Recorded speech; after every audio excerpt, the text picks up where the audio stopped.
몸속에서 정전기가 생긴다고. 체내 정전기와 건강의 연관성을 아시나요? 정전기는 외부나 체표면에서 발생하는 것도 있지만 체내에서 생성되는 양도 무시할 수 없습니다. 대부분 정전기는 건조한 곳에서 발생한다고 하지만 수분으로 구성되어 있는 몸에도 생겨나고 심지어 벼락까지 치는 효과를 가져다 줍니다. 오늘 소개해드릴 책은 모든 병은 몸속 정전기가 원인이다입니다. 저자인 호리 야스노리 박사는 몸속 정전기와 건강의 관계를 최초로 밝히면서 체내 정전기를 최소화하고 탈모, 아토피, 동맥경화 등 현대인들의 성인병을 줄이기 위해 정전기를 줄이는 것이 시작이라고 말합니다. 이 책은 체내 정전기가 어떻게 질병을 일으키는지를 구체적이고 과학적으로 설명하면서 신경세포 손상, 끈적한 혈액, 좁아진 혈관, 암세포의 생성, 피부세포 손상, 인슐린 분비 감소 등 질병의 원인이 되는 이 현상들이 모두 몸속 정전기가 원인이라고 짚어줍니다. 모든 질병을 다 고칠 수는 없지만 체내 정전기를 줄이는 생활 수칙과 예방법을 통해 건강한 생활을 유지할 수 있는 방법들을 말씀드리겠습니다. 제가 이 책을 통해 전자의 이동이 우리 몸의 혈류와 건강을 유지하는데 밀접한 관계가 있음을 알았듯 여러분들도 몸속에 쌓인 정전기는 우리 몸의 맹독으로 작용한다는 사실을 깨닫고 몸속 정전기를 빼는 생활을 습관화하시길 바랍니다. 체내 정전기와 건강의 연관성을 밝히다. 겨울철이 되면 매서운 추위와 함께 우리를 괴롭히는 것이 있다. 외투를 벗을 때, 문 손잡이를 잡으려고 할 때, 빠지직하고 찰나에 온몸을 전율케 하는 정전기가 바로 그것이다. 그리고 그 정전기가 구름 속에 쌓여 전압이 최고치에 이르면 방전을 시도하는데 그것이 번쩍 우르릉 쾅쾅하는 벼락이다. 벼락의 전압은 작게는 1억 볼트, 크게는 10억 볼트나 된다. 이런 고압에 직격당하면 대부분의 생명체는 큰 피해를 입는다. 실제로 벼락에 맞아 목숨을 잃은 사람만 한 해에 여럿이다. 이러한 정전기와 벼락이 우리 몸속에서도 일어난다면 어떻게 될까? 그런데 건조한 날에나 발생하는 걸로 알고 있는 정전기가 대부분 수분으로 구성되어 있다는 몸속에서 정말 발생할까? 그렇다. 우리 몸속에서도 정전기가 생기고 벼락이 친다. 게다가 정전기와 벼락으로 인해 갖은 병에 걸린다. 몸속 정전기와 건강의 관계를 최초로 밝힌 사람은 일본에서 난치병 치료로 잘 알려진 호리 야스노리 박사다. 지구상에 존재하는 모든 물체는 전기성을 띠고 있다. 평소에는 중성을 띠다가 마찰과 같은 외부적인 힘이 가해지면 양 혹은 음의 전하를 띠고 반대극의 전자를 끌어당기면서 정전기가 생긴다. 정전기는 언제 어디서든 발생한다. 어릴 적에 우리는 책받침을 머리카락에 문지르는 장난을 많이 쳤다. 책받침을 한참 문지르다가 들어올리면 머리카락이 한 올 한 올 책받침에 붙어 올라왔고 그 모습에 친구들은 까르르 웃었다. 이는 정전기로 인해 생기는 현상이다. 몸속에서는 어떨까? 심장은 1분에 60에서 70회 뛰고 혈관 내부로는 혈액이 흐른다. 림프액도 흐른다. 기관을 거쳐서 폐로는 공기가 들어온다. 음식물도 식도를 타고 내려와 위와 장을 통과한다. 이들 모두에서 마찰이 일어나고 있다. 따라서 그곳에서도 당연히 정전기가 발생한다. 즉 림프관과 림프액 사이에서도 호흡을 할 때도 심장이 박동할 때도 음식물이 소화관을 지날 때도 정전기는 발생한다. 흔히 정전기라고 하면 대부분 체표면에서 일어나는 현상만을 생각한다.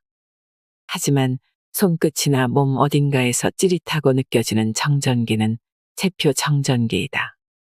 정전기가 잘 일어나는 옷을 입거나 카펫 위를 걸을 때 몸 표면에 쌓인 전기가 문 손잡이를 잡거나 차에 타는 순간 단숨에 방전되면서 불쾌한 느낌을 주는 것이다. 이 같은 방전 현상이 일어나려면 적어도 3만 볼트에서 4만 볼트의 전압이 필요하다.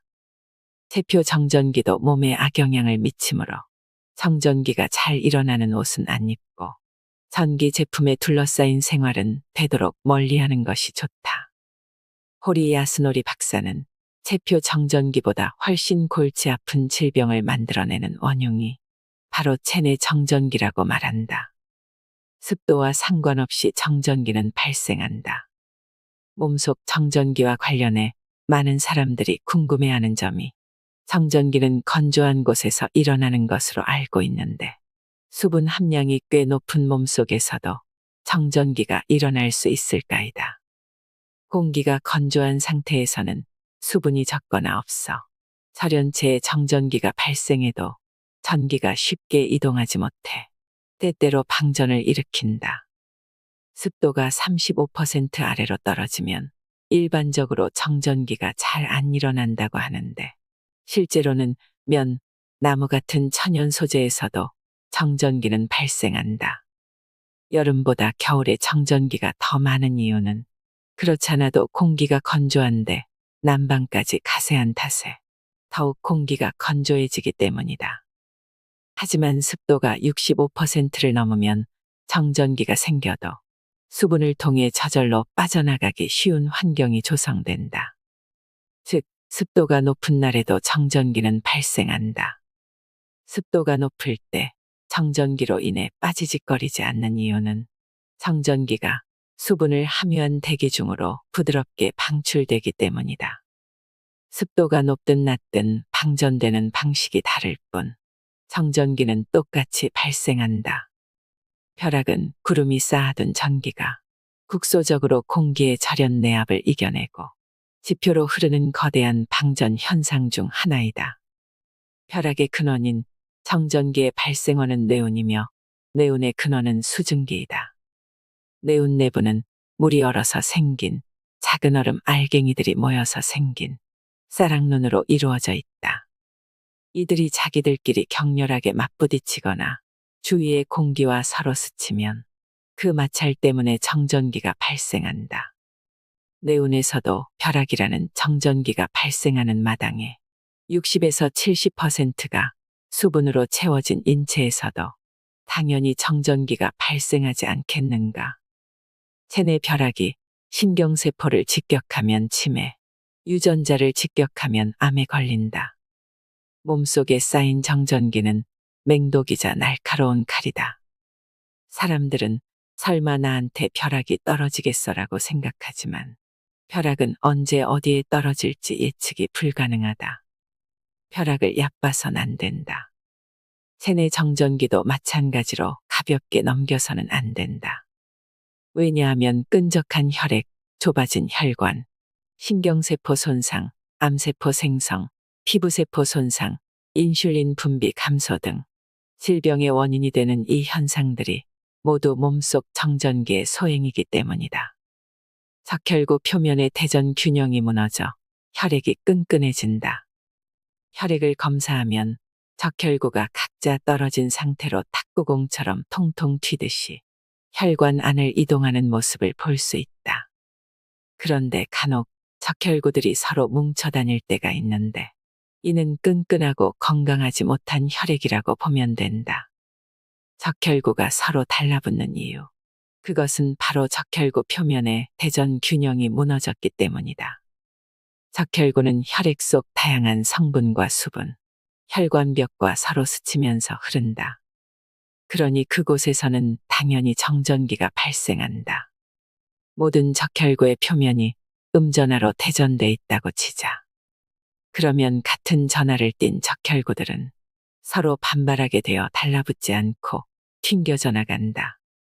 하지만 적혈구 표면의 대전 균형이 무너져서 어떤 적혈구는 음전하로 또 다른 적혈구는 양전하로 대전된다면 어떨까? 자석의 N극과 S극처럼 서로 끌어당겨서 달라붙어 버린다. 이것이 끈적끈적한 혈액이다. 서로 달라붙어 뭉친 적혈구는 혈류를 나쁘게 만들고 혈관벽에도 달라붙어 혈관을 좁아지게 만든다. 그 결과 몸을 병들게 한다. 적혈구의 역할은 세포로 산소와 영양소를 운반하고 이산화탄소와 노폐물을 회수하는 것인데, 적혈구가 서로 뭉친 탓에 몸 구석구석까지 혈액이 도달하지 못한다.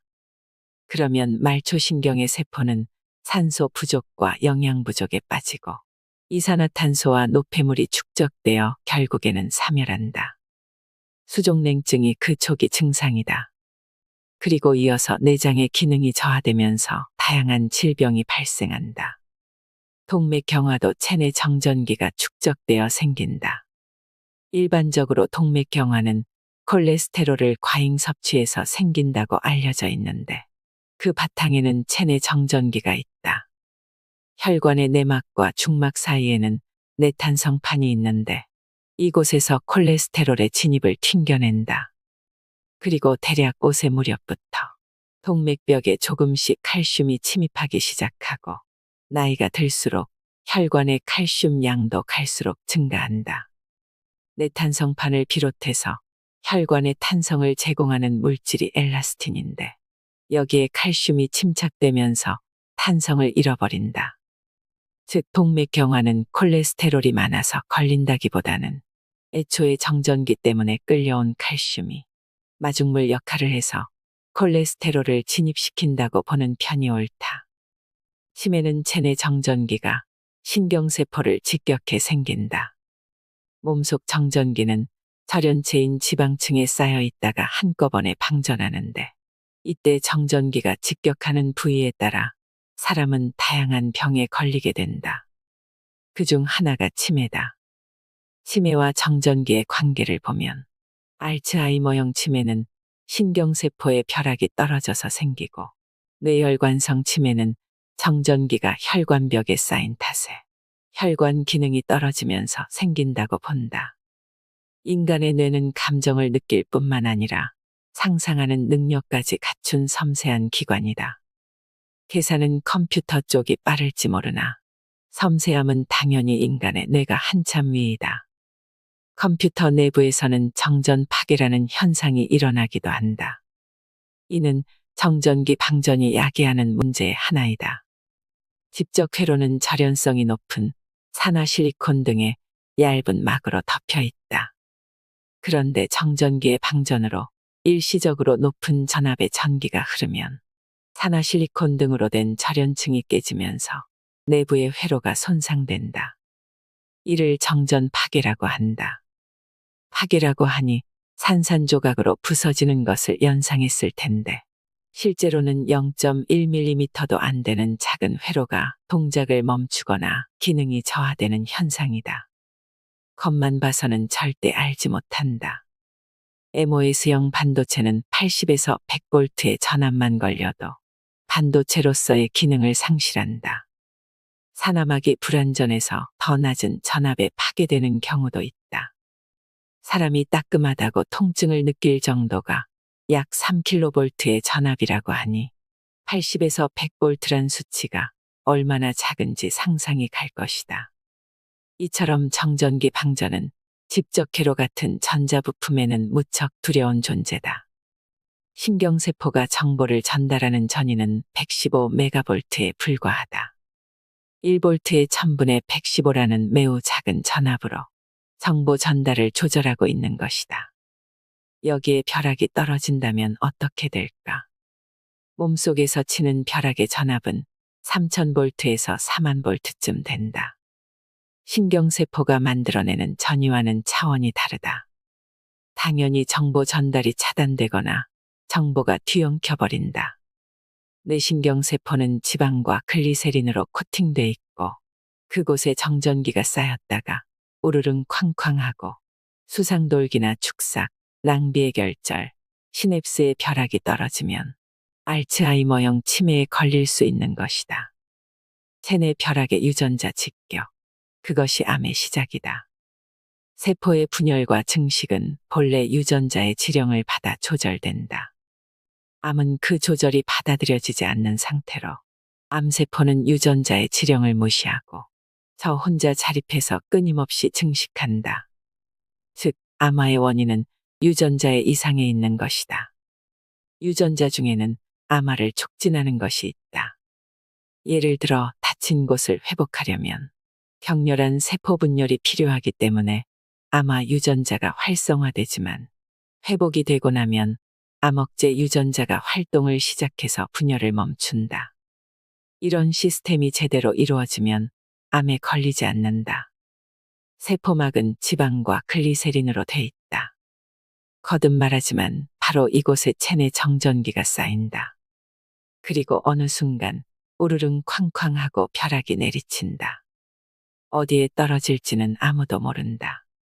세포의 수는 60조 개나 된다. 그들 중 어느 한 곳의 유전자, 그것도 암을 발생시키거나 억제하는 유전자에 떨어질 수도 있다. 암 유전자가 손상돼서 세포의 암화가 촉진되거나 암 억제 유전자가 고장나서 세포의 암화를 저지하지 못하게 된다면 이것이 바로 암의 시작이다. 대사증후군과 정전기, 당뇨병은 서로 연결되어 있다. 생활습관병의 하나인 당뇨병은 췌장의 랑게르한스섬에서 만드는 인슐린의 분비가 줄어들거나 잘못된 식생활이 원인이 되어 발병한다고 알려져 있다. 그런데 호리 박사는 췌장의 랑게르한스섬에서 만드는 인슐린의 분비가 줄어드는 이유를 체내 정전기 때문으로 보았다. 당뇨병 같은 생활습관병과 관련해서 최근 몇 년간 자주 언급되는 단어가 대사증후군이다. 대사증후군 환자는 체내에 지방이 많이 쌓인 사람들이다. 몸에 지방이 늘어나면 체내 정전기가 다량으로 쌓인다. 그리고 그곳에서 발생하는 벼락 또한 보통 전압이 아니다. 그런 벼락 중 하나가 랑게르한스섬을 직격하면 당연히 그 기능이 저하되거나 교란되거나 혹은 마비되어 당뇨로 이어지는 것이다. 이외에도 체내 정전기로 인해 생기는 증상은 많으며 몇 가지를 줄이면 다음과 같다. 말초혈관의 혈액순환과 영양 공급을 방해해 부종을 일으킨다. 면역력을 약화시켜 인플루엔자 바이러스에 쉽게 감염되게 만든다. 신경세포를 손상시킴으로써 정보 전달을 방해한다. 산화환원 반응을 일으켜 노화를 촉진한다. 근육의 기능을 저하시켜 근육 결림과 통증을 부른다. 근육을 긴장시킴으로써 아토피 피부염을 일으킨다. 피부세포를 손상시켜 탈모를 촉진한다. 벼락은 어디에 떨어질지 예측이 불가능하다. 떨어지는 장소에 따라 질병의 이름이 달라진다. 그만큼 체내 정전기와 관련된 질병이 많다는 뜻이다. 그렇다면 모든 병은 결국 체내 정전기 증후군이라 해도 맞는 말 아닐까 싶다. 이처럼 몸속에서 발생한 정전기의 폐해는 심각하다. 그렇다면 해결책은 단 하나, 몸속에 쌓인 정전기를 빼는 것이다. 몸속 정전기를 빼는 7가지 생활수칙. 몸속 정전기를 빼는 생활수칙으로 질병의 두려움에서 벗어나라. 체내 정전기 이론의 창시자 호리 박사는 어떤 질병이든 치료의 기초는 체내 정전기 제거라고 말한다. 몸속의 정전기를 빼는 방법의 하나가 몸의 한 부위를 흙과 접촉시키는 것이다. 몸의 비만도만 본다면 씨름 선수들은 이미 큰 병의 환자여야 한다.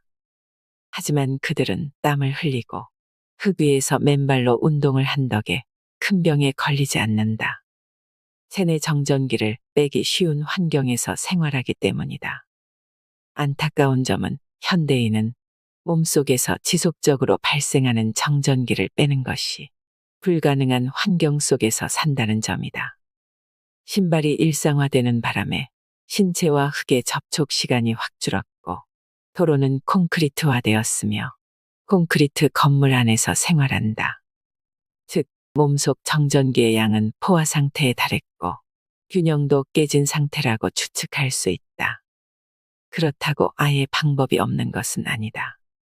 다음의 7가지 생활 수칙을 통해 몸속에 쌓인 정전기를 뺀다면 건강한 생활을 할 수 있다. 생활 수칙 1. 누워있는 시간이 길수록 체내 정전기의 양도 늘어난다.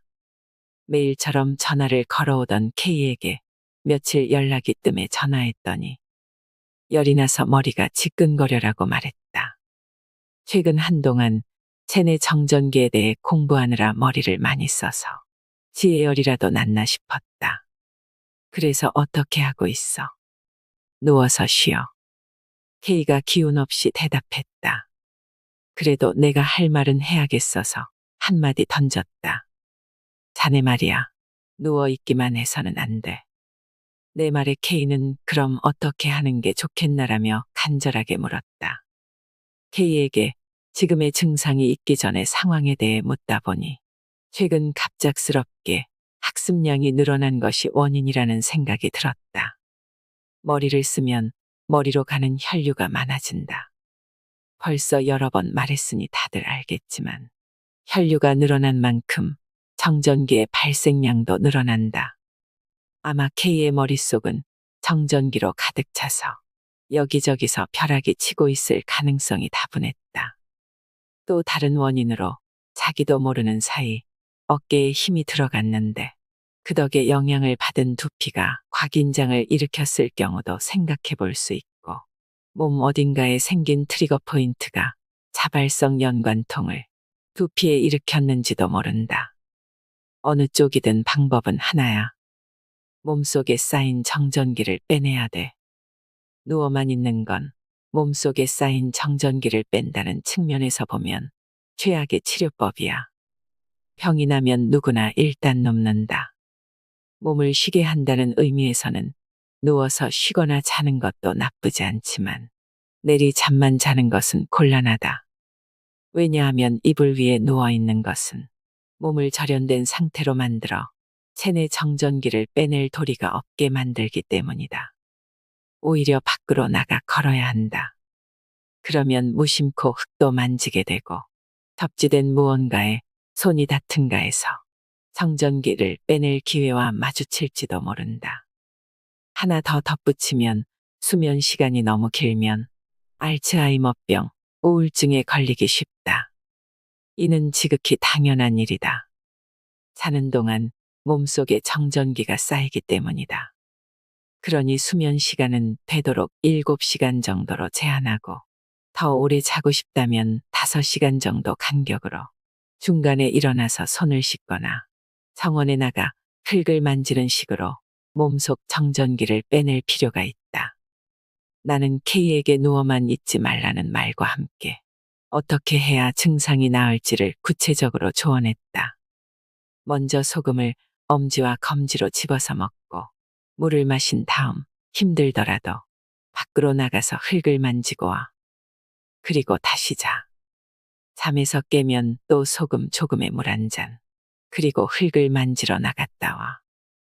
이것만 해줘도 몸이 완전히 달라질걸. 여기에 달걀술을 한 잔해도 좋지. 감기에 걸렸을 때는 달걀술이 잘 듣는다고 한다. 달걀술은 날달걀을 거품이 날 정도로 완전히 푼 뒤에 따끈하게 데운 술을 부어 마시는 것이다. 여기에 나는 엄지와 검지로 집은 분량의 소금을 섞어 마시기를 추천한다. 달걀술을 마시면 몸이 따뜻해지면서 땀이 많이 나 해열이 되고 영양 보충까지 되기 때문에 감기에 좋다고들 하는데 그 치유 효과가 전통적으로 내려오는 민간요법을 따르는 데서 오는 심리적 영향에서 비롯된 것인지 아니면 의학적으로 실제 감기에 효과적인지는 해명되지 않았다. 하지만 일설에 의하면 적당량의 술은 숙면을 돕는 데다 알코올의 작용으로 라이소자임, 세균의 세포벽을 구성하는 다당류를 가수분해하는 효소가 추출된다고도 한다. 이 효소는 눈물이나 콧물, 모유 등에 들어있는데 감기에 걸리면 콧물이 나와 세균 감염을 막아준다. 여기에 체내 정전기의 균형을 잡아주는 소금까지 섞어 마시고 세포 정전기와 함께 접지시킨다면 건강이 회복되리라고 생각하는 것이다. 소금을 첨가했다는 점에 주목해야 한다. 소금에는 미네랄이 다량 함유돼 있어서 소금을 먹으면 체내 정전기가 중화된다. 충분한 영양과 휴식에서 그치지 않고 체내 정전기까지 빼낼 수 있는 것이다. 이 얼마나 이론적으로 완벽한 치료법인지 그저 감탄할 따름이다. 다만 협심증이나 심근경색의 예방을 위해서는 염분 섭취가 그다지 바람직하지 않다는 점은 기억해둘 필요가 있다. 생활수칙 2. 잘 때는 머리를 북쪽에 두고 눕는다. 그리고 머리를 북쪽으로 두고 자. 나는 조언을 하나 더 추가했다. 죽은 자들이 북쪽으로 머리를 둔다는 얘기가 있지만 그것은 예로부터 내려오는 전설이나 다름없을 뿐. 체내 정전기 이론에서 보면 북쪽으로 머리를 두고 잘 때가 제일 건강에 좋다. 지구는 거대한 자석이다. 방위자석에서 N극이 북쪽, S극이 남쪽을 가리키는 이유는 지구의 북극이 S극이고 남극이 N극이기 때문이다. 자석은 같은 극 길이는 서로 반발하고 다른 극은 끌어당긴다고 초등학교 때 배운다. 지구도 자석이기 때문에 우리는 방위자석을 보고 지구의 방향을 알 수 있는 것이다. 지구는 자석이기에 자기력선은 N극에서 S극, 즉 남극에서 북극으로 향한다. 우리가 자는 것은 그런 자기력선상에 몸을 누이는 것이다. 그리고 우리 몸속에서는 혈액이 흐른다. 자기력선 위를 혈류가 가로지르면 그곳에서 전기가 발생한다. 더 자세히 설명하면 양이온이 흐르면 그 주변의 시계 방향으로 자기력선이 발생하고 음이온이 흐르면 시계 반대 방향에 자기력선이 발생한다. 지구의 자기력선과 혈류로 발생한 자기력선 사이의 방향 관계를 보면 동서 방향으로 놓으면 혈관 내에서 이온의 편향이 생기게 된다. 이것이 플레밍의 법칙이다. 이러한 이론들을 생각할 때 머리를 북쪽으로 두고 잘 때 정전기가 가장 적게 발생한다는 결론이 나온다. 부처님도 돌아가실 때는 북쪽으로 머리를 두셨다고 한다. 부처님은 북으로 머리를 두고 누우면 좋다는 자연의 법칙을 알고 계셨으리라. 알았어. 지금 당장 흙을 만지고 와서 머리를 북쪽에 두고 잘게. K는 다 죽어가는 목소리로 대답했다. 내 경험에서 보면 K처럼 내 말을 믿고 순순히 따르는 환자는 병에 걸려도 금세 낫는다. 그 이유는 내가 잘나서가 아니라 안도감이 근육을 이완시켜서 혈류를 좋게 하기 때문이다. 자기력 이야기가 나와서 하는 말인데 요즘에는 건강을 위해 자석을 사용하는 사람들이 많다. 자석은 독도 되고 약도 되는 양날의 칼이다. 자석이 독이 된다고 하면 다들 못 믿겠다는 얼굴을 한다. 하지만 자석에도 부작용이 있다는 사실은 알아두는 편이 좋다. 자석을 장기간 사용하면 혈류의 전기 분해를 조장하기 때문에 되도록 장기간 사용하는 것은 피하는 편이 좋다. 그리고 동양의학에서 말하는 허체질과 실체질의 차이를 정확히 알고서 사용할 필요가 있다. 참고로 자석 반창고는 에너지가 부족한 허체질의 사람에게는 매우 효과적이지만 에너지가 충분한 사람에게는 역효과가 난다. 어느 날 통통한 65세 여성이 몸이 안 좋아졌다며 상담을 하러 왔다. 무슨 일이라도 있으셨나요? 하고 물으니 특별한 일은 없었다고 대답했다.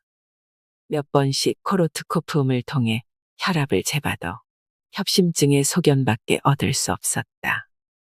문득 목덜미에 붙인 자석 반창고가 눈에 띄어서 떼어냈다. 그리고 5분 뒤 다시 혈압을 재니 혈압계가 정상을 가리켰고 몸 상태도 회복되었다. 고작 자석 반창고 때문에 그 고생을 한 것이냐며 본인도 놀라워했다. 자석은 플레밍의 법칙에 따라 혈액을 분해하기 때문에 내 경험에서 보면 자석은 3일 이상은 사용하지 않는 편이 좋다. 생활수칙 3. 땅에 손을 대기만 해도 몸속 정전기가 빠져나간다. 다음 날 K가 전화를 걸어왔다. 자네 말이 맞았어. 정전기를 빼는 게 얼마나 중요한지 실감했어. 역시 직접 체험하는 방법이 최고다. 정전기 빼는 법은 알고 보면 별로 어렵지 않다. 우선 맨발로 흙위를 걷는 방법이 있다. 옛날에는 집신을 신고 길을 걸어 다녔다. 맨발로 흙을 밟고 풀을 밟으면 자연스럽게 몸속에 정전기가 빠져나갔다. 그러다가 신발을 신게 되면서 정전기가 빠져나가지 못하게 되었다. 건강해지고 싶다면 신발을 벗고 맨발로 흙을 밟고 다니자. 건강은 맨발에서 시작된다. 바닷물이 밀려오는 해변이면 더더욱 좋다. 바닷물에 젖은 모래사장을 걸으면 정전기가 제일 잘 빠져나간다. 밭일을 하거나 정원을 가꾸는 방법도 효과적이다. 밖에서 흙을 주무르다 보면 기분도 개운해진다. 낚시도 좋다. 바닷물에 손을 담그고 바위나 흙을 만지다 보면 자연스럽게 정전기가 빠져나간다. 물론 해수욕도 효과가 좋다. 다만 아토피 환자들은 바닷물이 자극적일 수 있으니 증상이 어느 정도 가라앉을 때까지 파도 치는 해변에서 노는 정도로 참는 편이 좋다. 가끔은 낚싯줄을 지켜보며 시간을 보내고 흙을 주무르다가 저무는 날이 있어도 좋지 않을까. 도저히 그런 여유를 낼 수 없다는 사람은 최소한이나마 이렇게 해보기 바란다. 단독주택에는 보통 마당이 딸려 있다. 아파트라면 화단이나 단지 내 공원처럼 흙이 드러난 곳이 있다. 그곳을 미리 알아두고 아침 저녁으로 들러 흙을 토닥토닥 손으로 두드리자. 그 행동만으로도 접지되어 몸속 전기는 빠져나간다.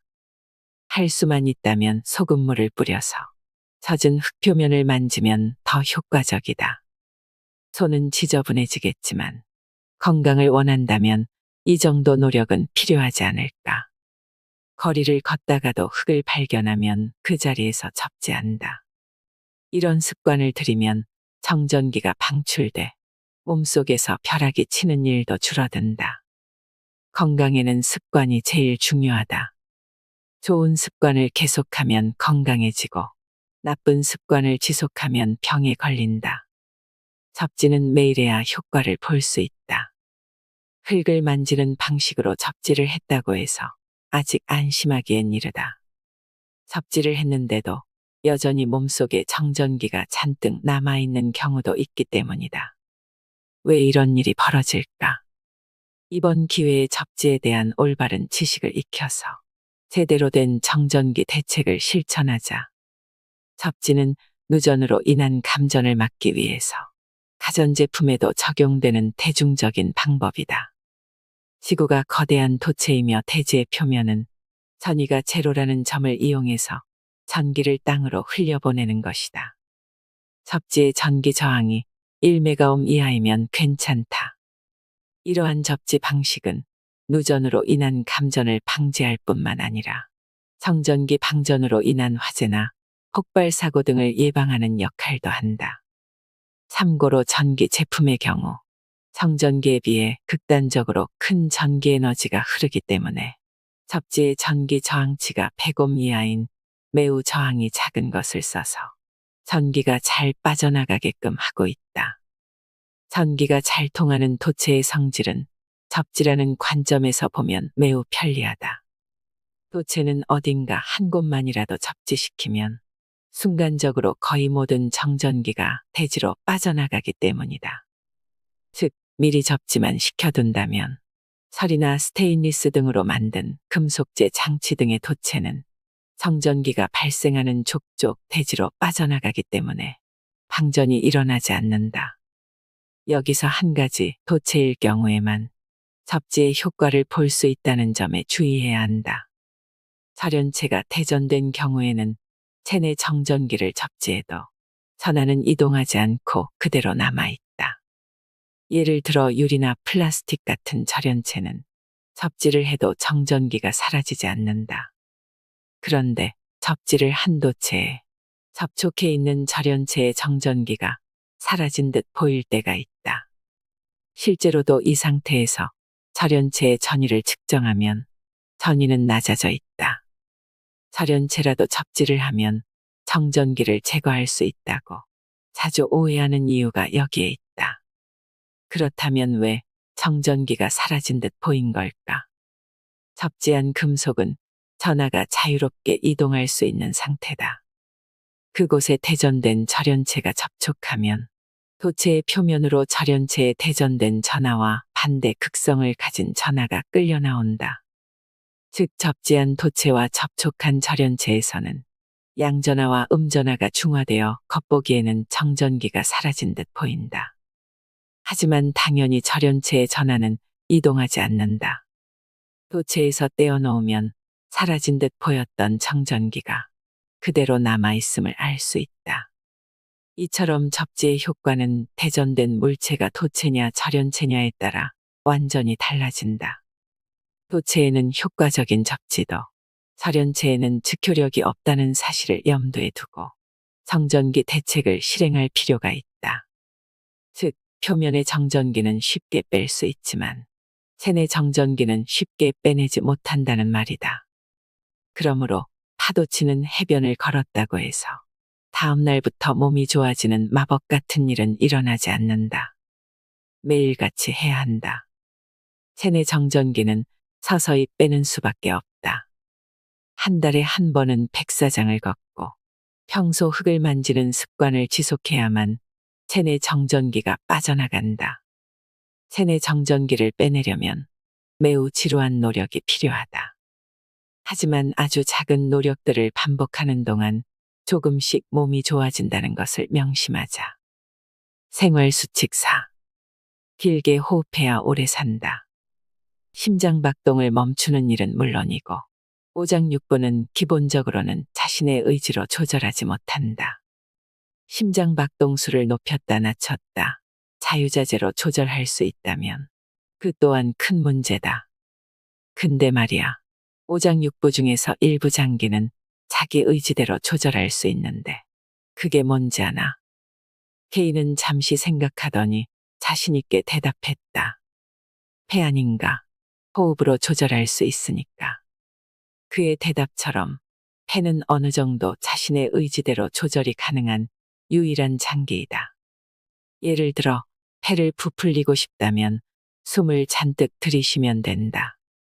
그런 의미에서 호흡은 우리에게 허용된 유일한 자율신경 조절 수단이라고 할 수 있다. 안 쓰고 묵혀두기에는 너무 아깝다. 호흡은 연구하면 할수록 심오한 인체 기능이다. 기공이나 요가에서도 호흡법은 기본 중의 기본이다.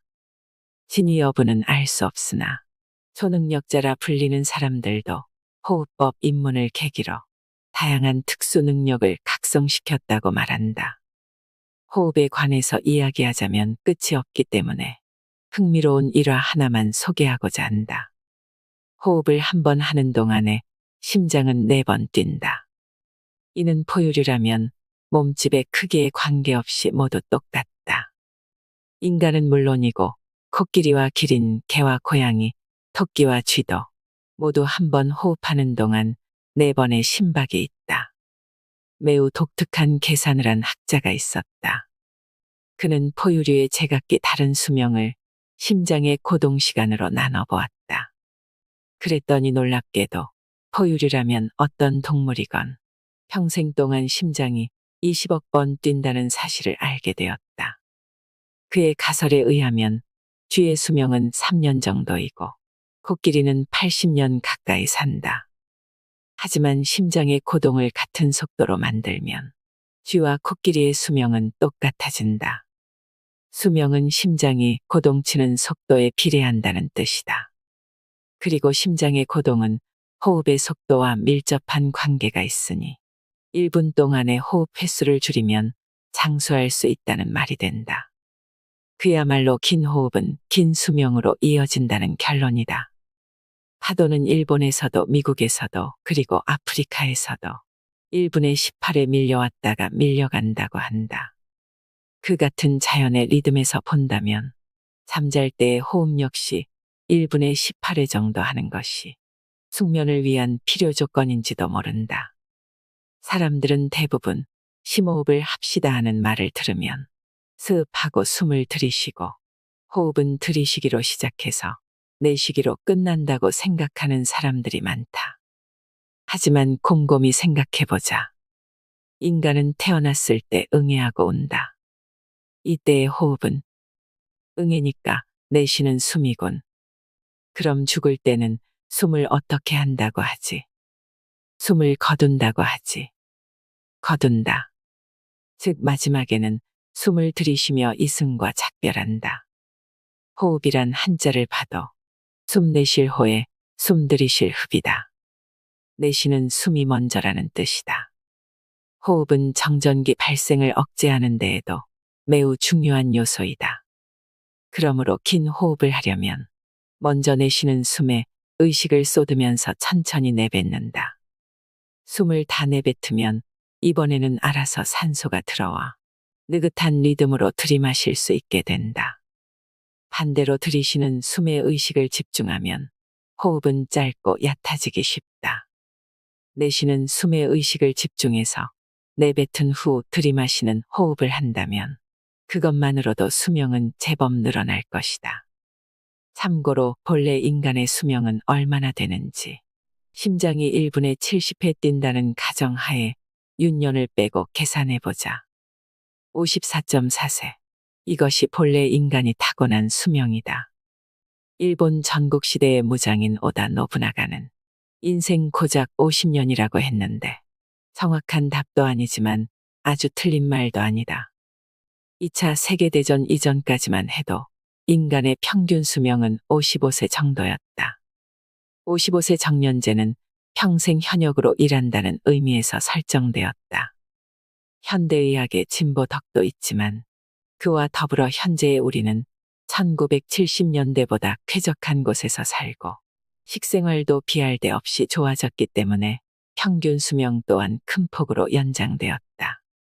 평균 수명 80세의 달성은 역사상 극히 최근의 일이다.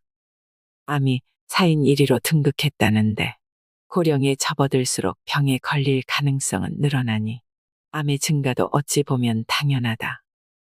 타고난 수명을 생각하면 현대인은 지나치게 오래 사는지도 모른다. 얄궂게도 장수는 만병의 근원이기도 하다.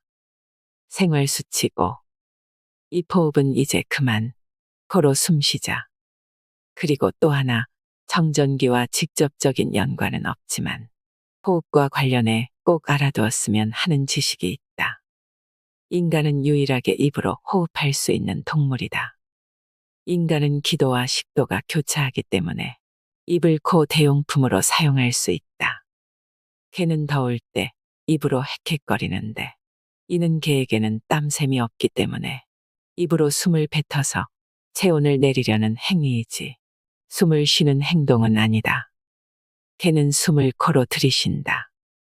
자기 면역 질환 역시 인간에게만 있다.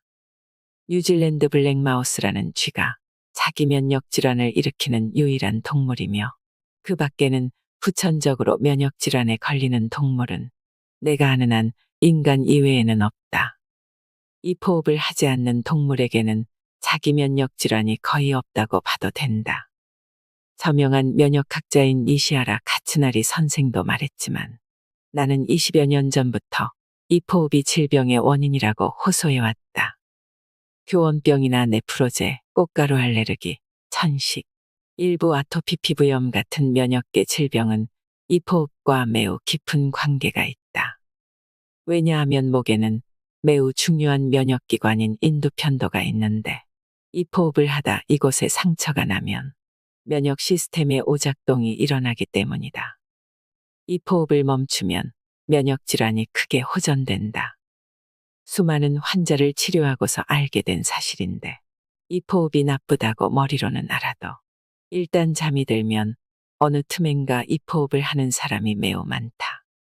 이는 의식적으로 이 호흡을 하지 않으려는 노력이 절실한 이유이다. 다음에 10가지 항목을 확인해보자. 힘을 빼고 있으면 입이 살짝 벌어져서 멍해 보인다. 앞니가 튀어나와 있거나 이가 벌어져 있다. 입을 다물면 아랫니가 윗니를 덮는다. 한쪽 치아로만 음식을 씹거나 치아 교합이 좋지 않다. 아랫입술이 윗입술보다 두껍다. 입술이 하얗게 튼다.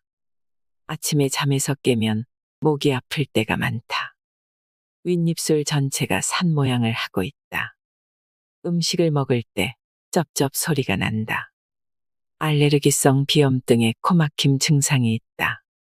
위의 항목에서 하나라도 해당되는 사람은 평상시 혹은 수면 중에 이포흡을 하는 것으로 의심된다. 여러 개가 해당되는 사람은 이포흡의 비율이 높다고 보면 된다. 이포흡을 고치려면 어떻게 하면 좋을까? 몇 가지 방법을 소개한다. 고무적 꼭지를 물고 잔다. 현대인은 이유를 서두른 나머지 이른 시기에 고무적 꼭지를 뗀다. 그 때문에 이포흡을 하는 아이가 늘어난다. 어른이라도 입에 고무적 꼭지를 물고 자는 훈련을 해보자. 반창고로 입이 벌어지지 않도록 붙인다. 입에만 마스크를 하거나 입술을 다문 상태에서 아랫입술에서 윗입술 쪽으로 반창고를 붙인다. 혹은 역팔자 모양으로 양입가에 반창고를 붙인다. 반창고는 너무 단단히 붙이지 말자. 재채기를 했을 때 고막이 찢어질 수 있다. 밑에서 위쪽으로 붙이면 기도를 넓힐 수 있다. 평소 사용하지 않는 쪽 치아로 껌을 씹는다. 입을 다물고 평소 사용하지 않는 쪽 치아로 무설탕 껌을 씹는다. 이러한 행동은 한쪽으로만 씹는 습관을 교정한다. 코를 자극한다. 코의 양옆과 콧등 부분을 손가락으로 자극한다. 수면 중에 비중격을 자극하는 장치도 시판되고 있으니 활용해도 좋다. 스포츠 선수들이 쓰는 코에 붙이는 반창고도 좋다. 1%의 식염수로 각을 한다. 100cc의 물에 소금 1g을 녹여서 각을 한다. 인두편도까지 소독되도록 고개를 뒤로 젖힌 상태에서 아이오 소리를 내면서 각을 한다. 내 병원에는 난치병으로 분류된 교원병 환자도 상담하러 온다. 그런 분들께는 시간이 나면 이비인후과 전문의를 찾아가 목 안쪽을 깨끗이 청소하라고 권한다. 그리고 각을 법도 지도한다. 가글은 다들 잘하는 듯 보이지만 의외로 제대로 된 방법을 모르는 사람이 많다. 당연히 수면 시 코호흡에도 신경을 써달라고 당부한다. 그리고 해조류나 해조류에서 추출한 미네랄을 먹고 물을 뿌린 흙에서 맨발로 제자리 걸음을 하면서 몸의 중심을 바로잡으면 거의 모든 증상이 경감되고 개중에는 완치되는 분도 많다. 코호흡이 당연하다고 여기면서도 의외로 많은 분들이 입으로 호흡하고 있다. 유비무환이란 말도 있듯이 건강 유지를 위해서라도 의식적으로 코호흡을 하자. 생활수칙 6. 뭉친 근육을 풀면 몸이 상쾌해진다. 어찌어찌하다 보니 K에게 체내 정전기 강의를 하게 되었지만 슬슬 강의의 끝이 다가오고 있었다. 마지막 강의는 고향에서 옛 이야기를 곁들이며 하고 싶은 마음에 K를 내 연구소로 초대했다. 나는 환자의 치료 전과 치료 후를 꾸준히 DVD에 기록해왔다. 안 그러면 이만큼 좋아졌다라고 말해도 아무도 믿어주지 않는다. 예를 들어 부축을 받으며 간신히 걷던 사람이 10분 후에는 깡충깡충 뛰면서 돌아갔다고 한다면 그 사실을 입 아프게 떠들어봤자 아무도 믿어주지 않는다. 하지만 DVD로 보여주면 대개는 믿어준다. 나는 강연이나 학회에서도 먼저 실제 성과를 보여준 다음에 이야기를 시작한다. K에게도 DVD를 보냈었다. 치료를 원하는 사람에게도 먼저 DVD를 보고 난 후에 찾아오라고 한다. 참고로 나는 치료비를 한 푼도 받지 않는다. 증상이 아무리 심한 환자를 고쳤다 한들 무료이다.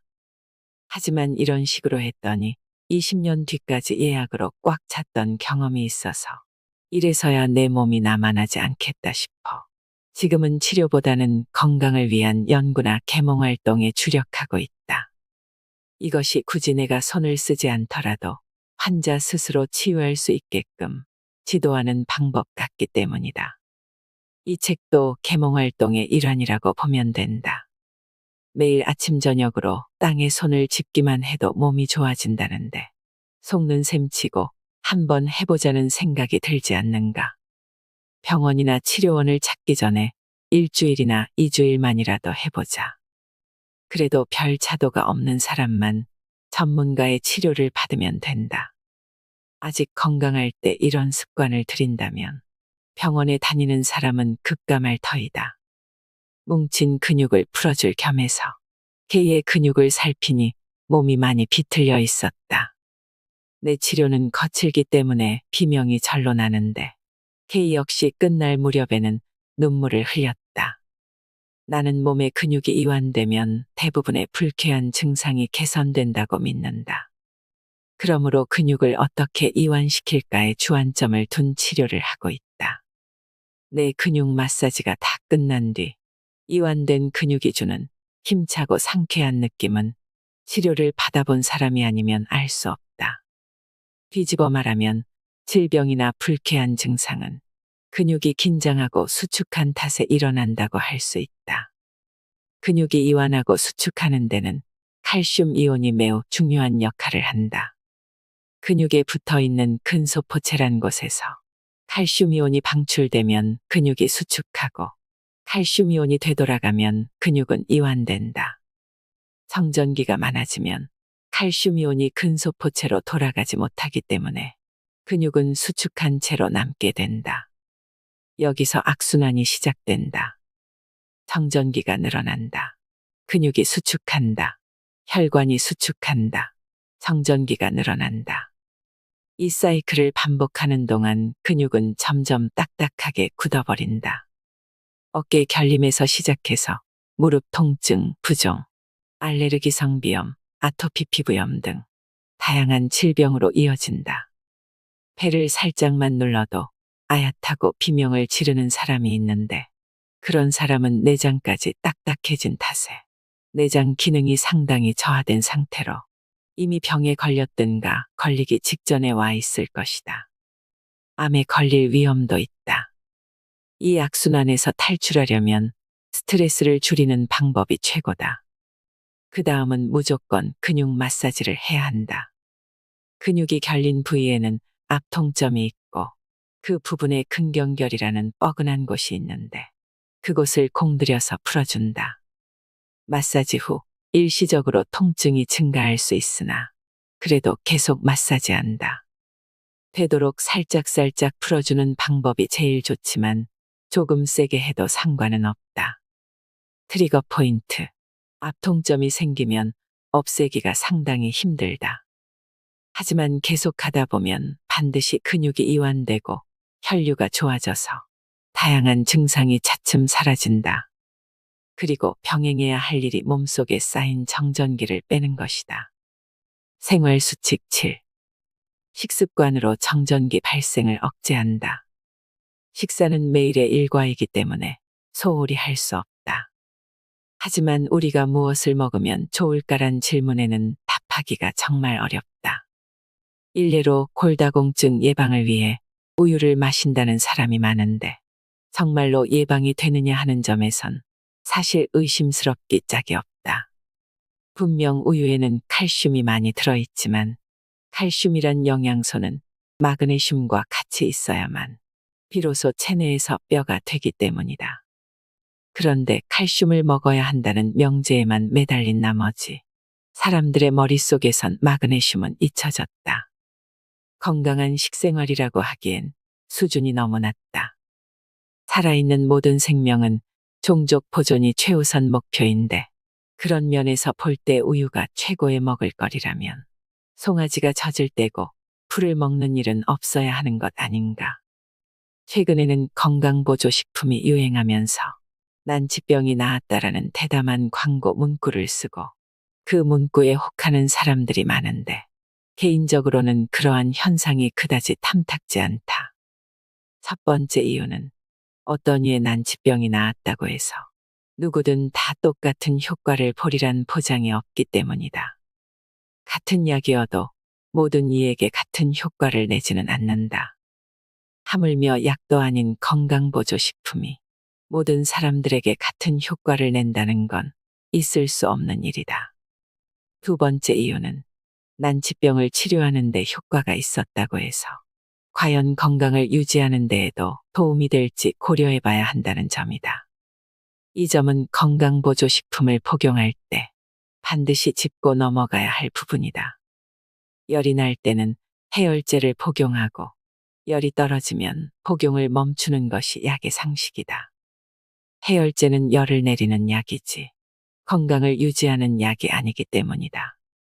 건강보조식품은 약과는 성질이 조금 다르지만 난치병에 잘 듣는다고 해서 건강까지 쭉 유지시켜 주리라는 보장은 어디에도 없다. 오히려 지속적인 복용으로 생길지 모를 폐해도 고려해야 한다. 우유도 건강보조식품도 사소한 예에 불과하지만 많은 이들이 먹을거리 문제를 너무 단순하게만 바라본다는 생각이 들어 참을 수가 없다. 음식이 우리 몸속에서 어떤 작용을 거쳐 에너지로 바뀌는지를 생각할 필요가 있다. 정전기의 관점에서 두 가지 조언만 하고 끝내겠다. 편식 습관은 반드시 고쳐야 한다. 첫째, 편식을 하지 말아야 한다. 왜 편식이 안 좋을까? 정전기는 혈액이 혈관벽을 스칠 때 대량으로 발생한다. 이때 혈관벽이 양전하로 대전되느냐 음전하로 대전되느냐는 혈액의 질에 좌우된다. 왜냐하면 정전기는 무엇과 무엇이 서로 스치느냐에 따라 양전하로도 대전되고 마이너스로도 대전될 수 있기 때문이다. 예를 들어 사람의 피부와 나일론이 스치면 나일론이 음전하, 피부가 양전하로 대전되지만 염화비닐과 스치면 염화비닐이 양전하, 피부가 음전하로 대전된다. 줄곧 같은 음식만 먹으면 혈관벽과 마찰하는 혈액의 질도 같아질 가능성이 높다. 그러면 음전하인지 양전하인지는 모르나 항상 같은 종류의 정전기만 쌓이게 된다. 반면 아침에는 채소를 먹고 점심에는 고기를, 저녁 때는 생선을 먹는 식사를 계속하면 아침에는 혈관벽에 양전하가 쌓였다가도 점심때가 되면 음전하로 바뀐다. 즉, 양전하와 음전하가 상쇄돼서 정전기가 쌓이기 어려워진다.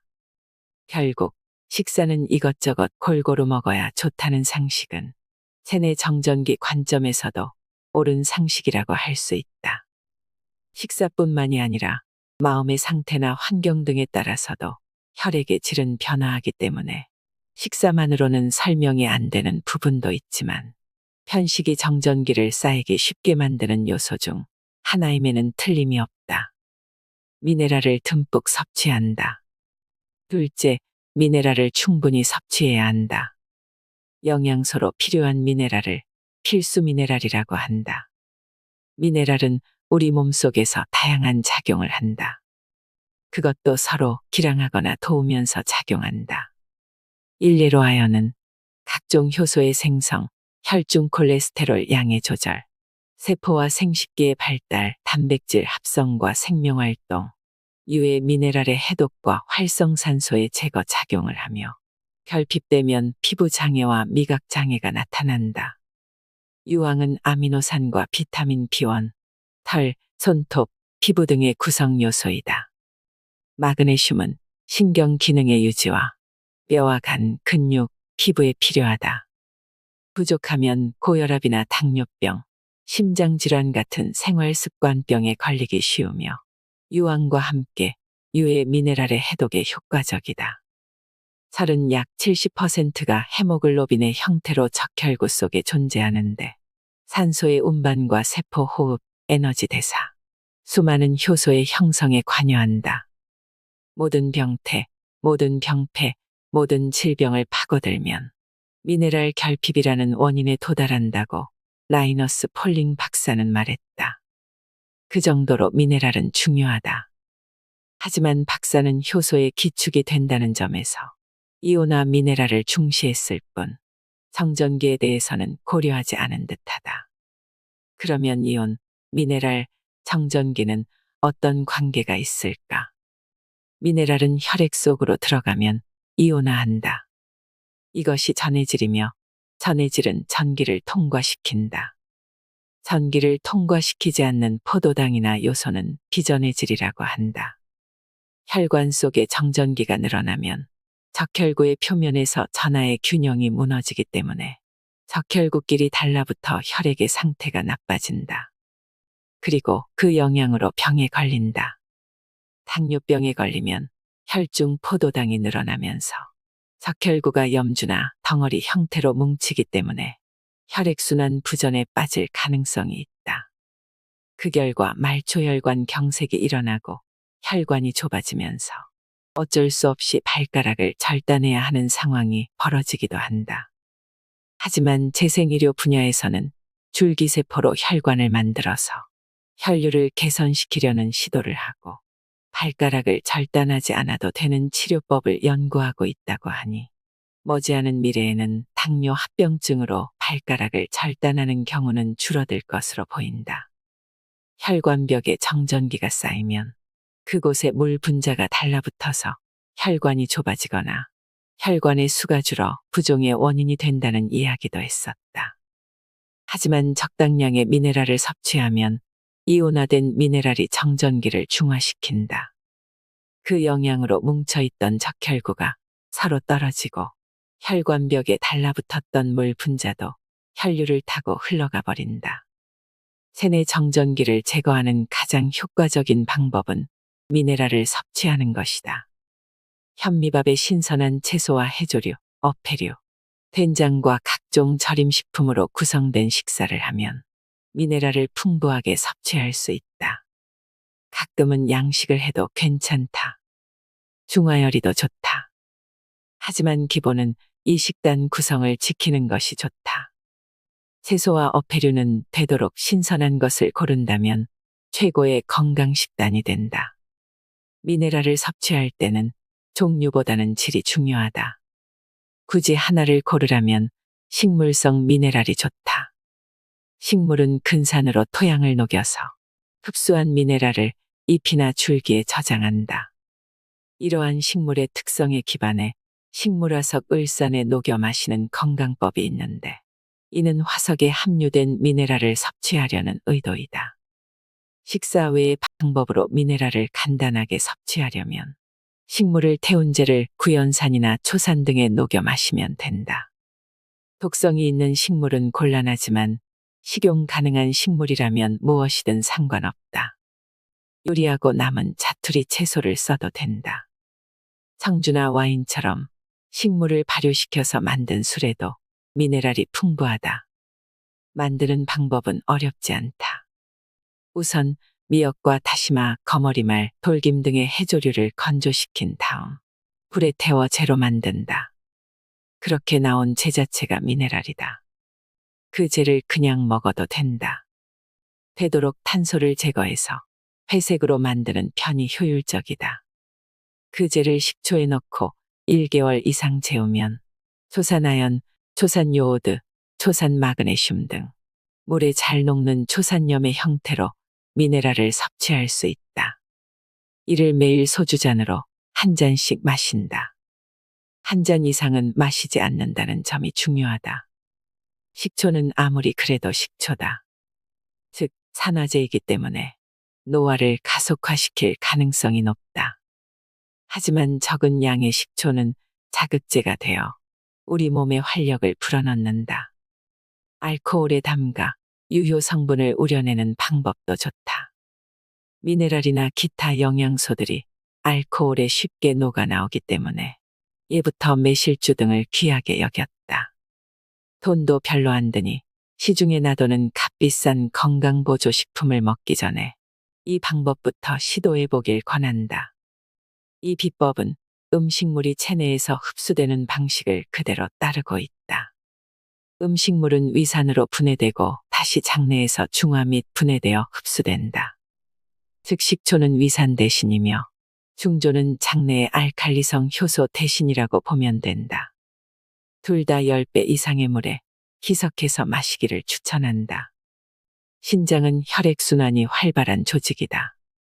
당연히 체내 정전기가 많이 발생하는 곳이다. 미국 신장학회지의 기사에 따르면 매일 정량의 탄산수소 나트륨을 복용하면 만성 신부전의 진행을 늦출 가능성이 있다고 한다. 즉 중조 미네랄은 체내 정전기 제거뿐만 아니라 신장에도 좋은 영향을 주리라 기대된다. 체내 정전기를 제거하고 싶다면 체내에 항상 전하물질이 존재할 수 있는 상황을 만들면 된다.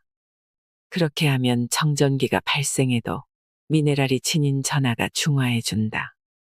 요는 되도록 패스트푸드를 멀리하고 전통식을 위주로 식생활을 하는 것이다. 호리 박사의 모든 병은 몸속 정전기가 원인이다에는 위와 같은 생활 수칙을 지켜서 건강을 회복한 사람들의 사례가 다수 나옵니다. 그들은 시간이나 비용이 많이 들거나 실행하기 어려운 방법을 쓴 것도 아닙니다. 그저 맨발로 흙을 밟고 해변을 걷고 미네랄을 많이 섭취하고 근육 마사지를 자주 했을 뿐입니다. 질병을 바라보는 관점은 다양하지만 병은 안 걸리는 것이 제일 좋겠지요. 병들고 나서 치료에 돈과 에너지를 쏟아붓느니 예방에 힘쓸 필요가 있습니다. 하지만 대부분의 사람들은 귀찮은 일은 하지 않으려 합니다. 귀찮은 걸 싫어하는 사람도 힘들이지 않고 계속 할 수 있고 효과까지 좋은 건강법이 있다면 최고가 아닐까요?